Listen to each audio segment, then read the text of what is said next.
ఇప్పుడు రైట్. అంటే కాంగ్రెస్ ఇంకొకటి గవర్నమెంట్ దీనికి వచ్చింది. దీని కొనసాగింపే సరే, అది మధ్యలో రైతులు మీద అంటే ఫోన్ ట్యాపింగ్ సంబంధించింది కూడా ఈ మధ్యకాలంలో ఏదైతే ఎమ్మెల్యేల కొనుగోలు వ్యవహారం సంబంధించింది, ఆనాడు వాళ్ళ ఫోన్లు ట్యాప్ అయినాయి కాబట్టి కనిపెట్టారు. నందూద్ కానీ లేకుంటే రోహిత్ రెడ్డి, పైలట్ రోహిత్ రెడ్డి కానీ ఇలాంటి ఎవరైతే ఎమ్మెల్యేలు ఉన్నారో ఆనాటికే వాళ్ళ మీద అనుమానం ఉండి ట్యాప్ చేశారా, లేదు కొంత లీక్ అయిన తర్వాత సమాచారం ఇంటెలిజెన్స్ రిపోర్ట్ వచ్చాక ట్యాప్ చేశారా అనేది ఒకటి. ఇందాక రాకేష్ గారు కూడా నోటికేట్ కోర్సు ప్రస్తావించారు. ఆనాడు కుట్రలు జరిగినాయి ప్రభుత్వాన్ని కావాలని. ఆనాడు కూడా చంద్రబాబు నాయుడు స్టెఫెన్సన్ మాట్లాడుకున్నటువంటి ఆడియో కూడా బయటకు వచ్చినట్టు కనపడుతుంది. ఆనాడికి కూడా వాళ్ళ ఆడియో అంటే వీళ్ళిద్దరు ఎవరో ఒకరు చంద్రబాబు నాయుడు అన్నా రిలీజ్ చేయాలి, స్టెఫెన్సన్ అన్నా రిలీజ్ చేయాలి ఆడియోని, లేదా ఫోన్ ట్యాపింగ్లో అన్నా ఆడియో బయటకు రావాలి. అక్కడి నుంచి ప్రస్తావన బహుశా స్టార్ట్ అయ్యింది అని, కొంత ఫోన్ ట్యాపింగ్ అనేది అక్కడే మొదలైంది. ఎందుకంటే గవర్నమెంట్ వచ్చిన తర్వాత శాసన మండలి ఎన్నికలు, ఎమ్మెల్యే కోట ఎమ్మెల్సీ ఎన్నికలు అక్కడి నుంచి మొదలై బహుశా అనుమానం పెనుభూతంగా మారి ఫోన్ ట్యాపింగ్ విస్తృతం అయిందే అనేటువంటి దానికి ఏమన్నా బీజం పడ్డదా? ఫోన్ ట్యాపింగ్ కొత్తగా ఏం కాదండి, ఇది ఏళ్ళ జరుగుతూ ఉంది. అదే జర్నలిస్ట్ కూడా మా ఫోన్స్ కూడా ట్యాప్ అయ్యి, పర్టికులర్ అప్పుడు ఆ కాలంలో ఎక్కువ ల్యాండ్ లైన్ ఉండేది కాబట్టి అదొక రకమైన సౌండ్ వచ్చేది. అయితే నాకు ఇప్పటికీ గుర్తుంది, రోషయ్య గారితో మినిస్టర్ గా ఉన్నప్పుడు మాట్లాడేటప్పుడు మాకు ల్యాండ్ లైన్ లో మాట్లాడేది. సడన్లీ అతను ఏదో గ్యాప్ సౌండ్ రాగానే తను చెప్పేవాడు, గౌరీ ఫోన్ పెట్టి తర్వాత మాట్లాడుతున్నాడు. అంటే అనుమానం ఉండేది ఈ ఫోన్ ఏదో ట్యాప్ అవుతుంది అని. అండ్ ఫోన్ ట్యాపింగ్ ఎట్లా చేయాలంటే నేను పర్సనల్ గానే ఒక కంప్లైంట్ ఇచ్చాను. ఆ కాలంలో టెలిగ్రాఫ్ యాప్ కింద you can tap the phone, you can have to ఒక రిటర్న్ కంప్లైంట్ ఇవ్వాలి టెలిఫోన్ డిపార్ట్మెంట్ వాళ్ళకు.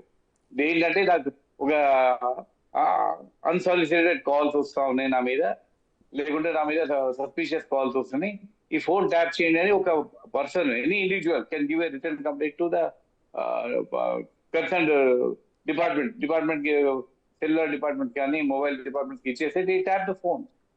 ఇక అట్ ద సేమ్ గవర్నమెంట్ లెవెల్లో ఏమవుతుందంటే, పర్టికులర్లీ మనకి ఫ్లోర్ టాసింగ్ ఉంది, పొలిటికల్ యాక్టివిటీ ఎక్కువ ఉన్నప్పుడు కూడా దే కీప్ సర్వేలెన్స్. మనకి వీ హ్యావ్ స్పెషల్ బ్రాంచ్ వాళ్ళు ఉన్నారు. అది కాకుండా కూడా ఇప్పుడు ఏంటంటే మొబైల్ ఫోన్స్ వాడుతున్నాం కాబట్టి టెక్నాలజీ కూడా పెరిగింది. నిన్ననే ఒక ఫ్రెండ్ చెప్తా ఉన్నాడు నాకు, ఒక టీవీలో పనిచేస్తాడు, అతను చెప్తా ఉన్నాడు, నౌ వీ హ్యావ్ టెక్నాలజీ ఎట్లా వచ్చాయంటే, ఒక కార్ లో have so much sophisticated equipment, ఒక కార్ వెళ్ళి ఒక పక్క బిల్డింగ్ లో పెడితే అంటే ఆ ఏరియాలో ఉన్న దగ్గర వెహికల్ ఫోన్స్ కూడా వీ కెన్ ట్యాప్ చేయొచ్చు అని ఆ టెక్నాలజీ ఉంది. ఇంకోటి నాకు ఇప్పటికీ గుర్తుంది, Israeli farmer prime minister Simon Paris వచ్చాడు, హైదరాబాద్కి వచ్చిండు. నిజంగా చెప్పాలంటే మన దగ్గర మన సెక్యూరిటీ ఎట్లా ఉండాలి, గన్లు గిట్ట అన్ని బయట కనిపిస్తాయి. వాళ్ళ దగ్గర ఒక్క మనిషి దగ్గర గన్ను కనిపించేది, నీకు ఒక్క ఎక్విప్మెంట్ కనిపించేది.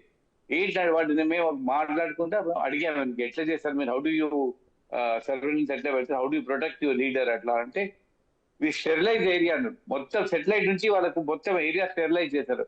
ఆ ఏరియాలో ఏమున్నాయి, అసలు ఏమైనా హానికరమైన వస్తువులు ఉన్నాయా, వెహికల్స్ ఉన్నాయా, ఏమైనా మొత్తం స్టెరిలైజ్ ఏరియా. అప్పుడు వాళ్ళ ప్రైమ్ మినిస్టర్ కానీ మాజీ ప్రైమ్ మినిస్టర్ కానీ అలౌ చేశారు వాళ్ళు. So this we have lots of technology now. Me studio పక్కన ఒక కార్ పార్క్ చేస్తే మీ స్టూడియో కార్ ఇక పక్కన ఉన్న 1000 ఫోన్లు కూడా వినొచ్చు, అట్లా టెక్నాలజీ వచ్చింది. కాబట్టి this is very common. But ఒకటి లీగల్ గా కొన్ని ఫోన్ ట్యాపింగ్ చేయవచ్చు, where you can give return, but illegal tapping ఎక్కువ అవుతుంది. పొలిటికల్ రైవల్స్ మీద కన్నేసి పెట్టడము, లేదంటే యాంటీ నేషనల్ ఎలిమెంట్స్ మీద కానీ ఎక్స్ట్రీమిస్ట్ ఎలిమెంట్ మీద వాళ్ళ మీద పెట్టడం, ఆ ఫోన్ ట్యాప్ చేయటము. గోల్డ్ స్మగ్లర్స్ మీద బాంబేలో ఉన్నప్పుడు అప్పుడు చాలా గోల్డ్ స్మగ్లర్స్ మీద ఫోన్ ట్యాపింగ్ చాలా ఉండేది. మనకు అల్టిమేట్లీ ఇప్పుడు మాజీ ముఖ్యమంత్రి గారు వచ్చి చెప్తాను, నేను ఫోన్ ట్యాప్ చేశానా లేదా, అసలు చేయనే లేదు, ఇదంతా బక్వాద్ అని అంటాడా చూడాలి. చిన్న బ్రేక్